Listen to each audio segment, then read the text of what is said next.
what's your social circle like? And do you also believe in, like the 5 people that you hang out with most, like you become one of them or something, like the traits from the others? Or how do you keep your social circle and people you hang out with? Wow. It's really because I'm kind of, I know a bunch of people, but I hang out with very few people, very, very few. And when I go on trips, part of that's because I noticed, like, once I got married first time and I had kids, it was like, your world shrinks, and that was voluntary for me. It didn't have to, but that was me. I also am very gregarious and outgoing in a room of like 2,000 people if I'm speaking in front of a large audience. But if I come into a room with a bunch of people I don't know, I don't talk. And I have this funny thing, like for 15, 20 years, I like, if I'm with Lara, I spend like, I don't know, 345 days a year, at least 20 hours a day with Lara for the past 4 years. But if we go to something or social, I'll be like, babe, talk for me. You got to talk for me. Oh God, whatever. Don't leave me. You got to talk for me. And so I have very few, like my social circle is very few friends that I've known for 30 years and some people, whatever. And I've recently started to try and crack that. Like, that's why, honestly, I went to Summit, not because of the speakers, because I've seen most of their presentations. I said, I am going to force myself to be social and meet new people because I got to crack out of this, right? Like this is limiting me, and I need to go out there. So my social circle is kind of diverse. Like I have people in various, what I think, various Venn diagrams of interests and things that they put in, right? Like, I think everybody has that, right? They have their friends that are like, I don't know, super technical, like to talk about art and whatever. And they have their political friends and their action friends that like to talk about charities and social causes and blah, blah, blah. I have my hedonistic friends that want to talk about babes and traveling and sex and drugs and what's the latest concert, and I have, other friends that are just kind of in the road. Like I've known forever, we played college football together. And yada, yada, yada. And I don't see him as frequently as I used to, we'll hang out, but that's kind of it, people I've met through work, et cetera. But that's an interesting question because because there's that theory of, like you become who you hang out with. And very often people who, like writing a book or well, probably you could watch yourself and be like, oh my gosh, I've become so much like her. I think, for me, hanging out, especially this time, it's like I have a lot of remote discussions or conversations about various subjects. Like I want to talk about, like, certain friends, like I'm like, oh, let's talk about this. They're like, what are you talking? This is boring. Like, go away, right? And vice versa. Like, why are you talking? Like, what's wrong with you? And so I try and snap a little bit out of everybody, and some of them I wouldn't even call, in the age of social media and Twitter and stuff like that. I purposely follow people that I vehemently disagree with on certain issues. And I find people that have interesting takes or look at different things. So I'm like basically copying their homework. They're like observing the world through this lens, and they're pointing out interesting things, and then they're posting them and commenting on them. I'm like, thank you for doing that homework for me. Wonderful. Enhance my life. You know what I mean? And it's wonderful, right? And so, like, I think if it's true, I'm becoming an amalgamation of all these people, and hopefully the guideposts, the hard rails are integrity, that I stay in integrity. Because that's a very I can't remember the book where I read it recently, but that's a really interesting concept, because you don't have 12 years of to learn about, I don't know, mushrooms, like Paul Stamets, like he's like the mushroom guy, right? But then when you see his post or when you like read some of his article, or like just seeing him somewhere talk, you're like, wow, I can get into his brain a little bit, but like his knowledge is like this, and I'll never be like researching mushrooms, but no, I can just copy the homework. You can give me the report. It's like, great. Thank you for spending years and years of your life going into mushroom land and putting it concisely in this report or this thing or this video that you put together explaining the highlights, right? Like, it's awesome. And, segueing into something else is like, so people's like, oh, business, I want to do this business. I'm like, it is so easy nowadays. Like, we've become lazier and lazier. For every business that somebody wants to open, the Small Business Administration, they will show you step-by-step ratios, metrics, things, loans, documents, papers, floor plans, sales per square foot you need to have, marketing. Well, every single resource is right there. You don't have to be like, go to a library, blah, blah, blah. You can GIS map where the best location is. There's so many damn tools. People have done your homework for you. Google's done my homework on so many things. On everything. On so many things I've been able to just go, whatever. Oh, it's like Google. Oh, well, Google didn't do the homework, but they have a link to a guy who did the homework. You know what I mean? Exactly. It's so like, it's amazing what, what information is transmitted and is available to you. It's probably just putting aside your ego of like, but I want to do it by myself.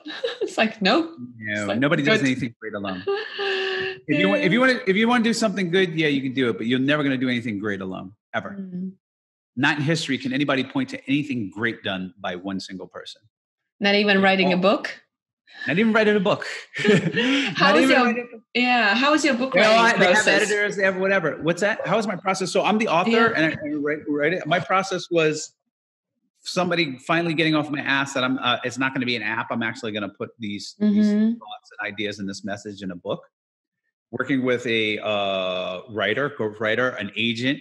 First, so I was like, I did a pitch letter, pitched it to agents. Saw 6 agents, 5 agents said they want to represent me.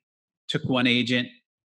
That agent said, your pitch letter, it's good, but it needs to be redone. Redid that. Had a book auction. Got a publisher. Cut a deal, got a deadline, book's due in 14 months, go to work, here's your advance. Start writing. Start writing, working with them, organizing chapters, tearing shit out, throwing it in. Like, by the time I did the audiobook, I was sick of my own words. It was like a 3-year process, soup to nuts. Yeah. Wow. I think it'd be faster now that I've done it and I'd be, probably even self-published, I think, but it's a lot. Like, it's a lot. Like you go through chapters over and over again. You completely rip out chapters or ways you explain it. Because look, I could have wrote this book as a technical book, like an economics book. Right? Like I worked on full life cycle theory, right? Like that's the basis. This is what this book is about, right? And that's been discussed. And the guys who first talked about full life cycle theory or full life cycle theory, they won a Nobel Prize and back in whatever, right? And it's a very technical, like income smoothing type thing, blah, blah, blah, blah, blah, right? And one of the conclusions is that a rational person looking to maximize their life would aim to die with zero, right? They would have zero resources, right? Yeah. To me, I intuitively thought that up differently, right? I came to the same conclusion differently, but you find these guys are out there and you can write it very technically. But the truth doesn't seek into people's brains. Whatever, right? You have to explain it in an emotional, visceral way, right? On applications of it and how you came for it to sink in. Right? And so that's how this book is written. It's not like there are some charts and graphs, and it's part of it. I didn't see that in audio version. Yeah, you don't have the audio version. You can just go in there. And it's funny, when I was reading the audio version, just like, you said this graph, the graph's not there, take it out. Yeah. Take 2, you know what I mean? Like, there's like maybe, a couple formulas, but it's more a mental model, right? Like you don't need these formulas to like actually think about it and get to that, course correct your life so you get the most out of it. And so, I open up with the story of my friend Erin, right? And Chris, her husband dying, right? John. And, the reason why I do it is powerful, right? Like death and an emotional story like that opens people's up. It's like, okay, I talked about death. I talked about a married couple, somebody dying within a couple months, right, of being diagnosed with cancer out of the blue, and what are they going to do with the time they have left, right? But their problem is everybody's problem. They just happen to have 3 months. Yeah. Right?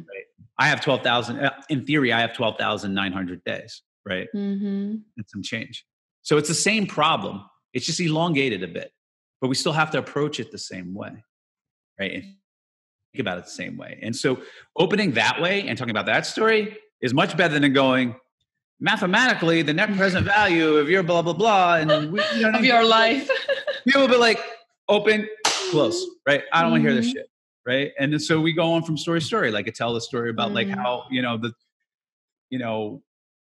the more visceral ways about income smoothing hit me and future value hit me. Like when my boss with Joe Farrell, when he said I was a fucking idiot for saving $1,000, right? I never actually thought about this, what you said, like you're going to earn more, because I feel like, oh, well, I don't know. But I was like, yeah, if I take myself from 20 to now till 32, I'm like, yeah, like I've been earning more and more and more. Like, yeah, but I don't think so.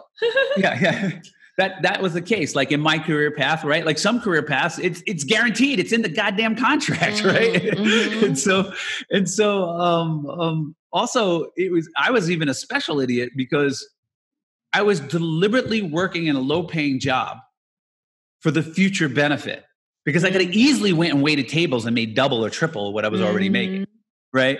So for me to be saving and robbing from my poor self to give money to my future rich self was the dumbest fucking thing I was doing in my entire life. I was like delaying gratification of experiences that were meant to be having when you're a young, raging 20-year-old. Exactly. Giving them up so that Bill Perkins now can have an extra $1,000. Like, you know what I mean? It's just like the dumbest thing ever, right? And so, but that hit me. That didn't hit me because I was all proud, right? Like dude, I save money. I blah, blah, blah. I was like walking around like I'm the shit. And my boss is like, you're a fucking idiot. And I'm like, it's just like, what? You know what I mean? Like, and I thought I'm so smart. This guy, he's a trader and successful and blah, blah, blah. And I'm thinking, I'm going to get a gold star. And he's like, no, you're a fucking idiot.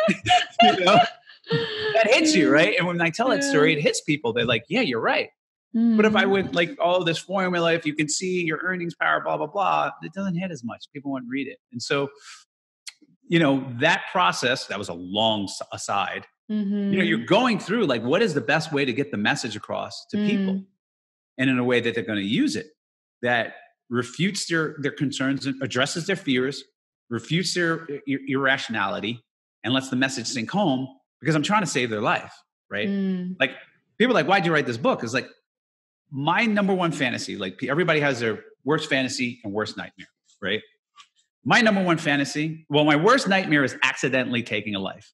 Like I never, ever drive if I've even had a drop to drink. I am I've known people who have who got in an accident and accidentally killed somebody. I've seen stories where like, oh, so-and-so accidentally killed a kid or whatever. And I'm just like, I don't know if I could ever recover psychologically. Like it would be just the albatross around my neck for the rest of my life. But on the other side, my number one fantasy is saving a life. And I think that's a lot of people. Huh? I think it's a lot of people's fantasies. Some people think, yeah, I want to have sex with 4 people and blah, blah, blah. That type. But just go and have it. I want to save lives. The number one for me is saving a life. And so when I look at this book and it's like, well, you're saving lives. I'm like, yeah, I'm actually saving people's lives. Like your life is the sum of the hours, right? I have 12,900. Maybe you have 18,000 hours left, 18,000 days left, right? Or 19,000 days left. And if you're wasting your life exchanging it for money that you're never going to, if you're exchanging hours of your life for money that you didn't spend, you're de facto wasting your life. And I want to save it because that's the only thing you got. Your life is just the sum of these hours and the experiences you choose to have in them. It's so interesting. People just don't think that way. They're like that. What you said, like school, college, job, and then that's it. And they don't even like. It doesn't take that much, like to listen to the audiobook. I think it's 4.5 hours or something, or 5 around. around, I guess. Yeah. And then, okay, then you would spend another day to do to do your life math. And then you're like clear, like, okay, this is where I want to head. This is what I want to do. Okay, this many hours I have. This is how much money I have now. Just Like, where cracking do your I go? head open to the concept. If you just take a little bit and head that way, and you get just 1 week, right? So you spent, because I did the math on this. I was like, look, at the end of your life, somebody's going to try and keep you alive longer, whether it's the state, your relatives, etc. They'll put you on machines. They'll fucking pump you with all kinds of crap. They'll have you stinky in a bed and you can't move or whatever. And they're just trying to keep you alive. And you'll live, they'll try and keep you alive for like 3 to 6 months in general. And then you die. And they're going to spend an ungodly amount of money. Okay. You yourself, out of your estate or your friends or family, or the combination of all of them, an ungodly amount of money for those 3 to 6 months. Okay. In shitty quality of life. Yeah. Right? To save your life for 3 to 6 months. You spend 30 fucking bucks or 20 bucks or whatever they charge for the damn audiobook. I'm going to give you weeks and months and years of your life back that you've been fitting away and wasting. In the prime and high quality years of your life, it is the most effective lifesaver there is. No. Right? It's like you go, I'm in this. I'm in oncolytical virus companies. It's like we have one that's oncolytical virus. It's like, oh yeah, you're going to get an extra 3 months of life if you get glioblastomas, or if you get it, you're going to get an extra whatever, and it costs $1 million. $500,000 to $1 million to extend your life 3 to 6 months at the tail end of your life. Yeah. And I'm like, hey, let's just spend 30 bucks, have a mental model, and save months and years of our lives. Exactly. So that's how I view it. That's how I'm thinking about this book and these concepts and getting them across to people. No, we had, I was in Sadhguru's ashram in India, and we went through this death meditation, and we had to journal. We had literally like, in 24 hours, you're going to be dead. Like, we did this like huge death meditation. And then the journaling process was like, in 24 hours, you cannot call, you can't go out of here. Like, right. And then, whoa, what a clarity. Because I like knew straight away what I wanted to do that year. I was like a bomb. Like, everything that I wrote down, I did in that year. And since then, like that, it just sticks with me. I'm like, well, wait a second. If I had 3 months, 6 months, 24 hours, like what would I do? And it's such a great practice. It puts things in perspective. Well, we straight away, like away from the little stuff, or like, oh, but I just want a day on the beach. It's like, no, I want to hike with my brothers and sisters in my home country if I can't travel, with them. Dumb. Well, we started this call with, isn't it morbid? You talk about death and death, whatever. I know. But that exercise, right, of being in touch with your death, that it ends, got you off autopilot, got you into what you really wanted out of life. And you began to choose and have the experiences that you wanted to have that were unique to you. Exactly. Awareness of the end is liberating. It's empowering and it's freeing. It's not morbid. Yeah, no, that's what I said. I was like, it's so powerful. You had that experience, and that's exactly what it did, right? And I'm like, okay, now that you're where it's going to end, and I hit you in the beginning with this audiobook with like, hey, boom, it happens. It's going to happen. You're going to deteriorate. How do we model our lives? How do we get the most out of our lives? How do we choose when to have experiences? How do we think about our resources? What are the resources there for? Are the resources there just to be resources, or are there resources there to support the experiences we want to have?